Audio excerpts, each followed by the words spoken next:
Hello again, Michael Ware. We've got Jon Thorup with us. We're going through our candidate files where we're asking folks all the same questions. He was kind enough to come on and visit with us a little bit. He's running for Iowa Senate District 11.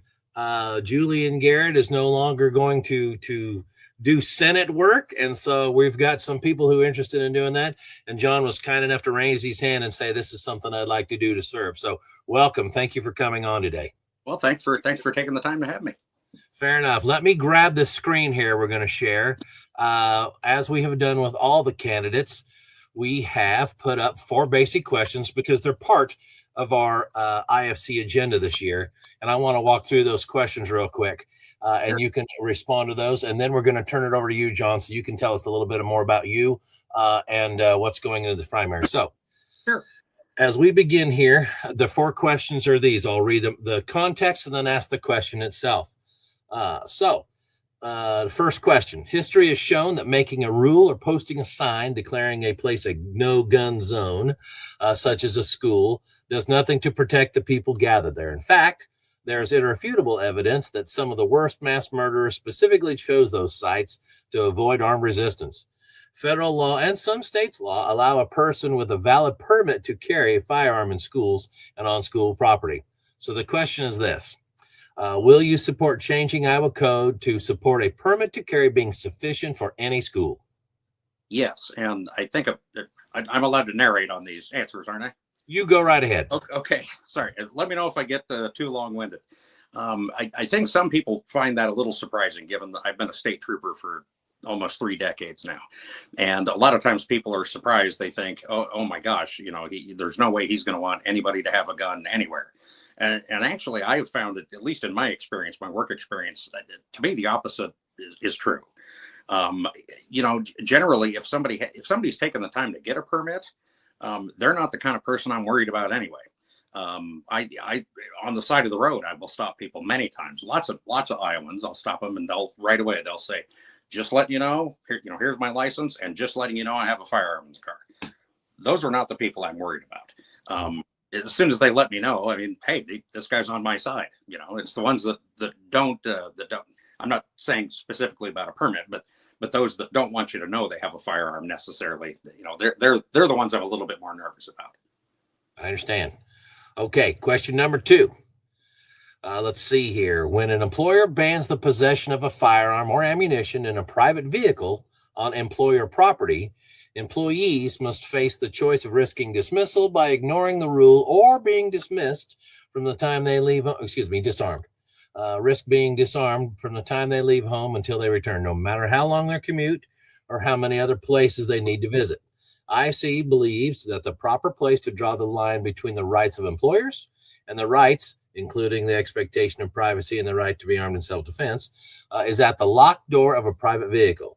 The laws of at least 26 states agree. So the question is this. Will you support legislation to protect Iowans from the de facto ban on private and public employer parking lots? Yes, I don't have an issue with that either. I have heard arguments in the past. The only argument against that I thought actually had some merit, and I changed my own mind about it, but I'll give you the initial argument. The initial argument was when an employer does terminate an employee, not because of firearm, but because of something else, let's say. Absenteeism or whatever it is. If they're going to terminate or do some type of disciplinary action, some employers have been afraid that that employee or ex-employee at that point, terminated employee, is going to go to their car, bring a firearm in and get into a shooting spree type of situation. That's the only argument I've ever heard that maybe carried a little bit of weight with me. But as I said, I kind of talked myself into seeing the other side of that, even with that argument, because I thought, well, a person that's going to act like that is probably going to behave in that circumstance anyway, in that manner. I think most people are going to go to their car. Of course, I mean, people get fired, people get upset, but I think in general, that's, I don't know. I just don't see that as a realistic circumstance very, very often, if ever. So anyway, to answer your question, sorry I got so long-winded on that, is yes, I think people should be able to carry a firearm in their vehicle. And fantastic. As you said, providing it's locked. We don't want any kids wandering up to it and, grabbing a gun or something like that. But a locked vehicle, I have no problem with that. Fair enough. Thank you. Okay. Third question, John. Since 1934, federal law has tightly regulated, but does not prohibit the private ownership of machine guns, suppressors, short barrel rifles, shotguns, destructive devices, explosive, etc. Iowa law terms these as offensive weapons. Since 2016 and 17, Iowa has allowed for private ownership and use of suppressors, short barrel rifles, shotguns, etc. The repeal of the state's earlier prohibition has not resulted in any apparent problems. Iowa is one of only 14 states that ban the private possession of machine guns, even when in full compliance with federal law. Nationwide, crime committed with lawfully possessed machine guns has been almost non-existent. IFC believes Iowa's ban on offensive weapons is redundant and unnecessary. The question is this: will you support removing 724.1 and related statutes from Iowa Code? This is the one I knew 3 of the 4 we were not going to have any disagreement for the most part. This is the one I thought would be kind of an interesting debate. I don't know if it's necessarily a debate, because I'm going to be very honest with you. Constitutionally, I have some questions about this one. And I'm a big Antonin Scalia and a big William Rehnquist fan. So I tend to come down on pretty much, I think, on, I don't want to say your side, but I think I come down in most circumstances in the area you probably want me to. This is one I'm kind of interested in because, and let me ask this, you said 14 states don't have? 14 states ban the use of machine guns or the ownership of machine guns. We're one of the 14. Everybody else says, well, it's federally legal. Why are we prohibiting it? Yeah, that's okay. So that's what I find very interesting. I would have assumed it would have been a lot more than 14 states that had that. And I'm not trying to give you a non-answer here, but I'll even type something up in a couple of days and give you a constitutional assessment on that. But it seems to me if the other 36 other states are doing it a certain way and we're not having a problem with it, I don't know that Iowa would have a problem with it either. Okay. I know that sounds like a non-answer, but it's a nuanced question. I find it very fascinating, to be honest. Well, actually, what you can do, if you'd like to do this and go on record about it, we'll post this up as a blog on our site, and there's comments section underneath. John, if you want to come back and make an addendum and say, hey, after research, this is where I'm at, please go right ahead. We'd love to have it. It's fine. Yeah, I mean, honestly, people, I know sometimes people don't expect this out of a politician, if you will, but I like hearing the other side or multiple sides on all kinds of issues. Sure. I mean, I've said this before. I'm smart enough to know how dumb I am, and on almost every issue, I always wind up hearing something that I never thought of before, and I think I wish more people were open like that sometimes. But yes, I would take you up on that. Okay. All right. So fourth question and final question. The Iowa Firearms Coalition advocates for the creation of a specially Gadsden flag license plate in Iowa, symbolizing the Second Amendment rights and the opposition to government overreach. The plate is intended to be a voluntary funding mechanism for 2A educational programs through an additional fee. Despite passing the Iowa House with bipartisan support 2 years consecutively, the measure failed in the Senate, prompting IFC to urge Iowans to contact their legislators in support of the plate, which they see as a reflection of the will of the people, especially following the passage of the state's Freedom Amendment. The historical "Don't Tread on Me" motto of the Gadsden flag is highlighted as a powerful statement against government intrusion. The question is this: will you support the Gadsden plate legislation that directs voluntary funding for 2A education, safety, and training? Yes, and actually, to me, maybe I'm missing something here, but I don't understand why this would be particularly controversial. It seems to me the more safety training people have, the better off we all are. So I don't know. Maybe that would be in the comments too. But why has this been so controversial?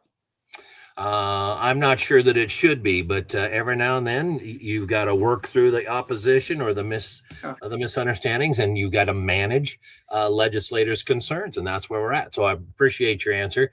Let's do this. I'm going to transition now into another screen real quickly, just for everybody's edification. This is a map showing Senate District 11. So I don't think that people understand this is a pretty big swath, and it covers a lot of areas that aren't too far from central Iowa. It's just south there a little bit. So it's Knoxville all the way over through Indianola and points south down to Lacona. So it's a pretty respectable area that you're going to cover if you're elected and that you're campaigning in. So I want everybody to kind of see that real quick. Across the bottom of your screen, you see now that John's running for Senate District 11, and we have his website up here. I'll get that pulled up now, and that's votethorup.com. So I'll transition to that. And here we go. And I'll run this. Jon, I'd like to hand it over to you so you can visit with everybody now on what they need to know about you moving into this primary. Why don't you go ahead, please? Sure. And I'll try to keep it short. I have discovered that, I don't know if you're familiar with this, but everybody running for office seems to get extremely long-winded. So I try to be the shortest speaking politician around.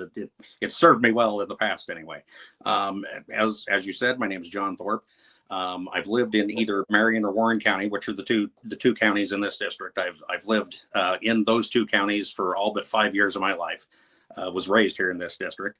I've spent I guess it would be a little over 30 years now as a police officer. The majority of that's been as a state trooper here in this district.